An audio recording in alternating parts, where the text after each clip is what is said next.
Sportgala Venray 2013 geslaagd. Sportprijzen onder grote belangstelling bekendgemaakt. En de prijs Sportman van het jaar 2013 van de gemeente Venray gaat naar Mike Teunissen. De prijs Sportvrouw van het jaar 2013 van de gemeente Venray gaat naar Mirte Krijkamp.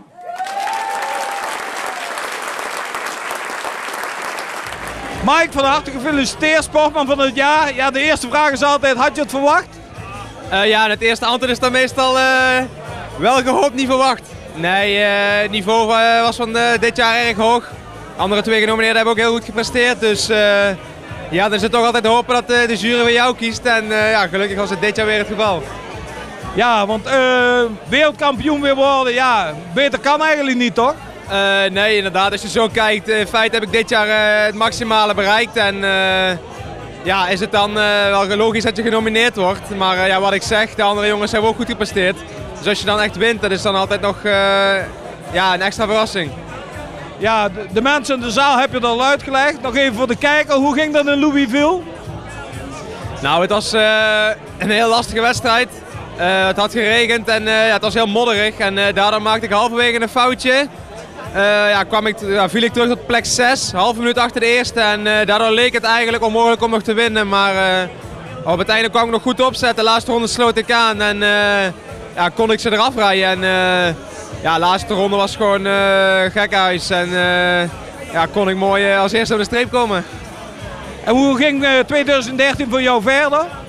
Ja, naast die wereldtitel heb ik ook op de weg heel goed gereden. Ben ik tweede geworden op het NK, heb ik het WK mogen rijden.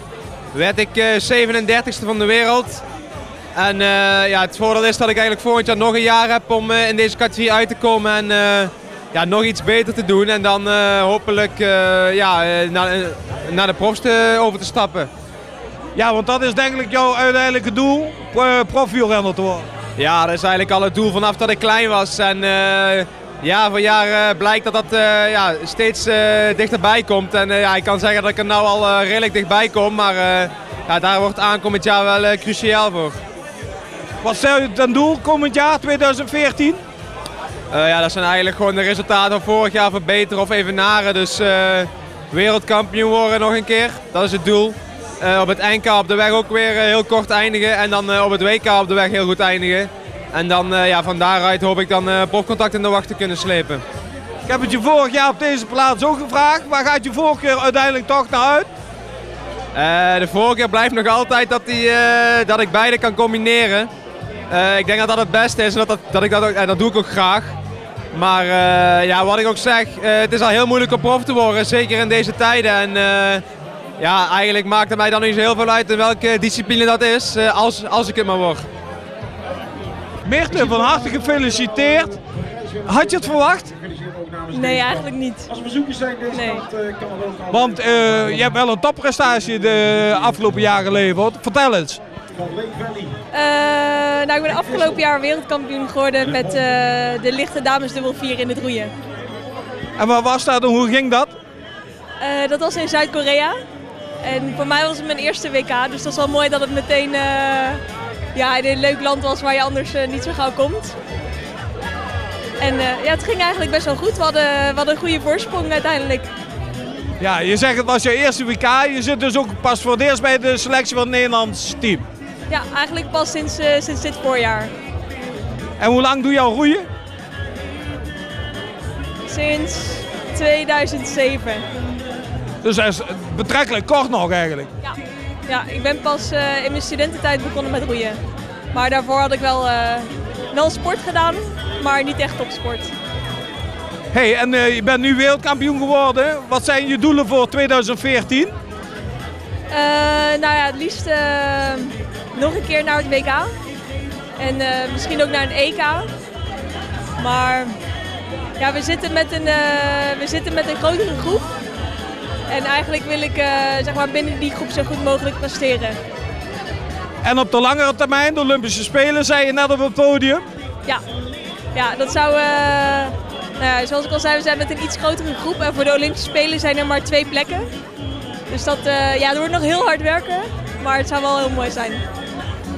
Hoeveel uur per week ben je met je sport bezig? Nou, inmiddels is het een fulltime baan geworden. Want ik train, volgens het trainingsschema 13 keer per week ongeveer nu. En nu met kerst hebben we 2 dagen vrij, met oud en nieuw 2 dagen vrij. Maar daarna gaat het gewoon weer door. En dan kom je speciaal toch even naar het Sportgala in Venray? Ja, sowieso. Je hebt de prijs te pakken in de categorie sporters met een beperking. Had je het verwacht? Nou, ik denk dat de andere 2 ook een mooie prestatie hebben neergezet. Maar ja, het is natuurlijk super leuk om zo'n prijs weer binnen te slepen. Dus ik ben er heel blij mee. En hoe kijk je terug op afgelopen jaar?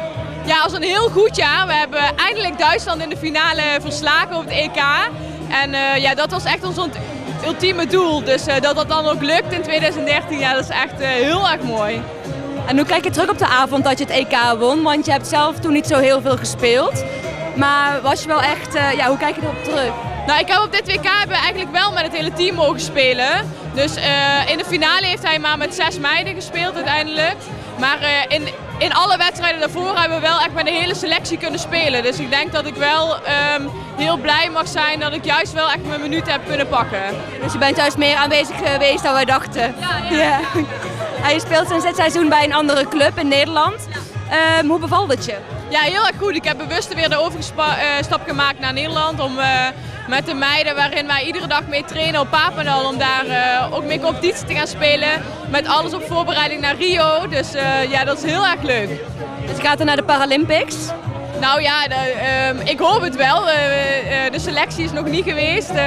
En we moeten ons als team ook nog echt gaan plaatsen. Dat kan pas in 2015. Dus ik hoop wel dat ik naar Rio mag, ja.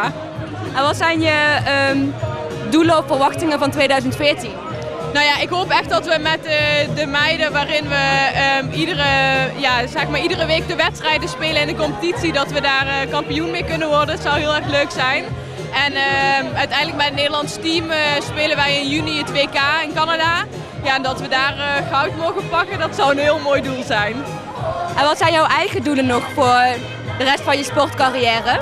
Ja, op sportief gebied wil ik natuurlijk veel meer speelminuten gaan krijgen.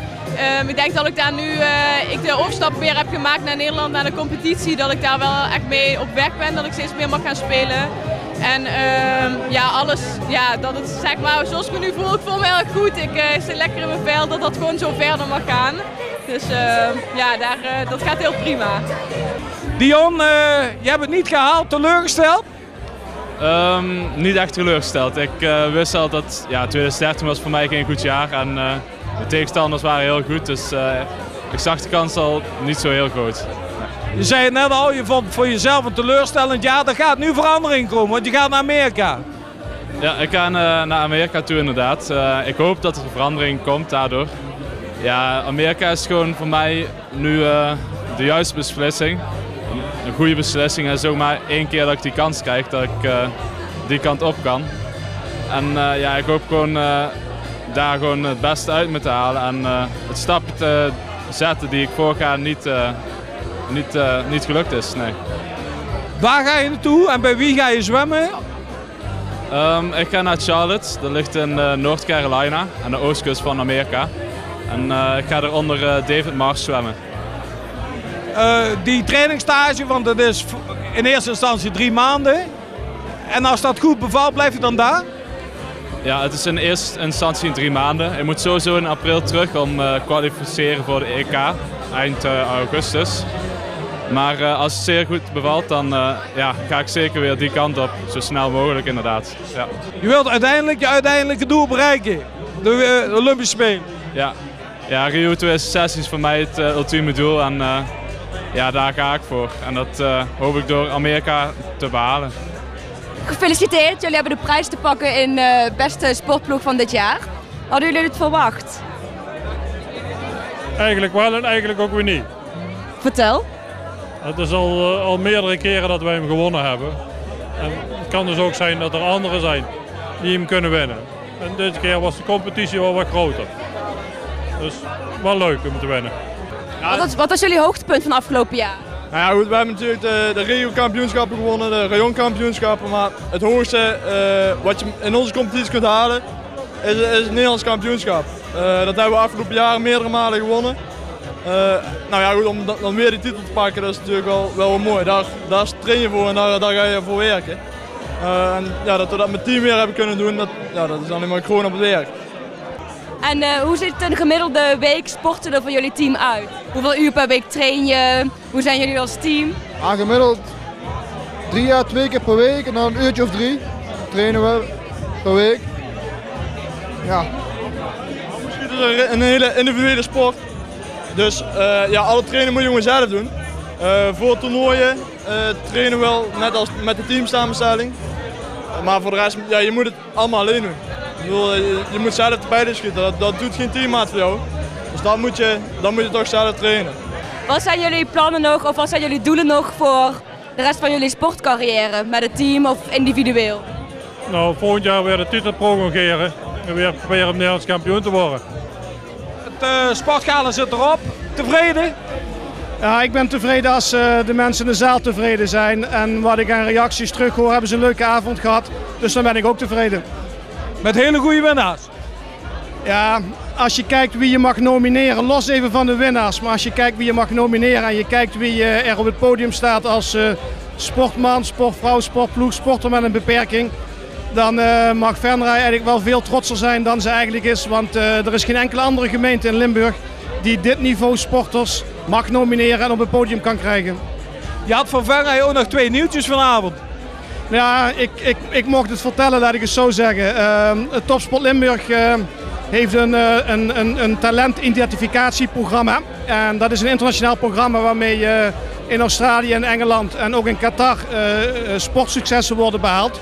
En daarmee testen ze eigenlijk jonge sporters in welke sport ze de meeste talent hebben. Limburg mag dat ook gaan gebruiken en de Topsport Limburg wil in Venray beginnen, omdat in Venray al heel veel jaren gewoon fantastische sporters zijn. En het tweede nieuwtje is dat er in februari een sportgala gaat komen. Geen gala in de traditionele zin dat politieke partijen mogen vertellen wat ze willen en wat ze allemaal beloven. Maar meer van wat is nou de rol van sport in een samenleving, in een gemeente. En ja, de politieke partijen mogen ook iets vertellen wat hun beleid is. Maar het gaat met name om de sport en dat gaan we in februari doen. Voor wie is dat sportdebat toegankelijk? Dat sportdebat is eigenlijk toegankelijk voor iedereen die interesse in sport heeft, maar daar ook bestuurlijk mee bezig is of zelf sporter is. Dus het is geen feestje voor een select groepje mensen, willen daar een soort open debat van maken. Moet men zich hiervoor aanmelden en wanneer is het? Nou, we maken begin januari bekend waar het is en wanneer het is. En ook als mensen interesse hebben waar ze zich kunnen aanmelden. Dus dat is nog even een weekje of 2 wachten. Behalve de prijzen voor sportman, sportvrouw, sportteam en sporter met een beperking waren er nog meer personen die in het zonnetje werden gezet. Zo was er voor de eerste keer de Breedte Sportprijs, geadopteerd door de gemeente Venray. Gaat naar de Vlaagwatercross.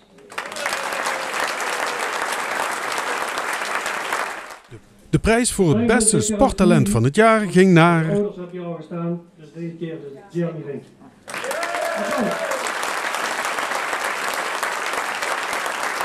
De prijs voor de sportondersteunende vrijwilliger van het jaar, in dit geval 2 personen. Dat zijn de mensen die ervoor zorgen dat de talenten en de topsporters zo goed kunnen presteren. De vrijwilligers van Venray van het jaar 2013 zijn Roland de Vink en Wilma Kazenboot. Er was ook een prijs voor de beste coach-trainer en dat werd bekendgemaakt door handboogschutter Carrie Weg. Bondscoach handboogschutter Ron van der Hoek.